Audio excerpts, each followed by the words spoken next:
Hello, Namaste, welcome all to my educational channel.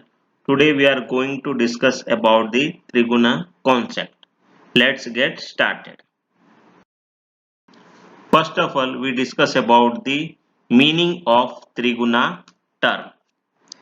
Each and every macrocosm and microcosmic creations are the consequence of with the permutation and combination by the relative predominance of Triguna. Triguna are considered as potential energies of all living and non-living entities and influences mind, body and consciousness. They are invisible, devoid of form, but their existence within concerned entity is inferred by specific action observed from it, like Sattva is concerned with the consciousness, Rajas with activation, motion, and Tamas is concerned with the controlling action as it opposes the consciousness or motion. Now we discuss about the characteristic features of Triguna. The Sattva is derived from the Sat, means the truth, reality, divine nature. It has characteristics of lightness, consciousness, pleasure, and clarity. It is free from disease and cannot be disturbed in any way. It activates the senses and responsible for the perception of knowledge. Now we discuss about the Rajas. Rajas, the most active of the gunas, has motion and stimulation as its characteristics. All desires, wishes, ambitions, anger, manipulation, and ego are result of Rajas. Now we discuss about the Tamas, which means heaviness and lethargy is dullness, darkness, and inability to perceive. It causes disturbance in perception and other activities of the mind. Delusion, false knowledge, laziness, sleep, drowsiness are result of tamas. So it is about the characteristic features of triguna. Now we discuss the triguna in the context of psychological nature and mental disorder. Just as the tridosha are the essential energies of the body, the three gunas, namely sattva, rajas, and tamas, are the three essential energies of the mind. Sattva is guna, not dosha. It remains the balanced and pure state of mind, while rajas and tamas cause mental imbalance. Genetically determined and individual psychological characteristics are dependent on the relative dominance of three gunas, maintain a healthy mind and indirectly a healthy body. Any disturbance in this equilibrium results in the various type of mental disorders. Rajas and tamas are the mental dosa or mansik dosa. So their visualization manifests as kama, that is a desire, krodh, anger, lobh, greed, moha, delusion, mana, pride, bhai, fear, ars, excessive joy, and so on.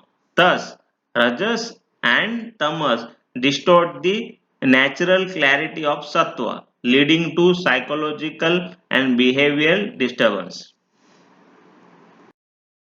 Now we discuss about the Triguna in the context of Sharirik and Mansik doshas for the psychosomatic nature of health and disease.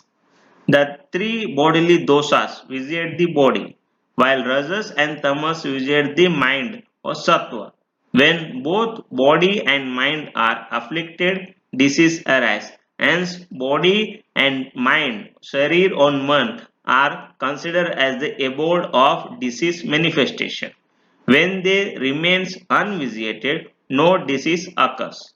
The body follows the mind and mind follows the body. So they are mutually interdependent. Hence balance in one ensure balance in the other. So this established the psychosomatic nature of health and disease in Ayurveda. So the inseparable connection between body and mind. Triguna in the context of creation. Triguna considered as dynamic qualities of unmanifested prakriti or avyakta. The three qualities existed in a state of equilibrium in avyakta. So when balanced, avyakta remain unmanifest, cannot be directly pursued or no creation take place. When disturbed, evolution begins with the Mahat and followed by the further evolution. So the entire material and mental universe arise from the imbalance of the Triguna. Now we discuss about the Triguna in the context of the spiritual growth. The connection or bondage of one who is united with Rajas and Tamas is endless. But when these two are removed and Sattva increases, the endless bondage comes to an end.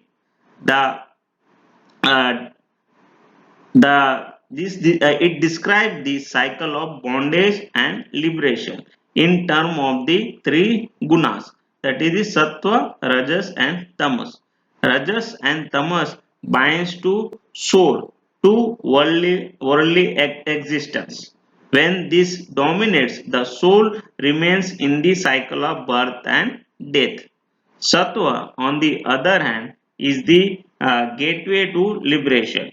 As sattva increases, the mind becomes luminous and reflective, capable of self knowledge.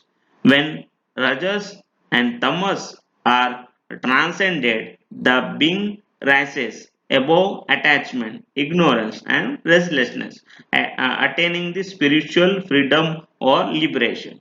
Thus, the path of spiritual growth lies in purifying the mind through truth, compassion, discipline, and meditation, all of which enhance the sattva and dissolve the rajas and tamas. So, in this way, spiritual growth is take place through the sattva, rajas, and now, what is the summary and conclusion or take home message for this Triguna concept? That is the Trigunas, that are the Sattva, Rajas and Tamas, or the three universal forces that shape the body, mind, behavior, governs the creation, manifestation and maintenance and destruction, and influence the health, psychology and spiritual evaluation. So it is about the Triguna concept. Thank you.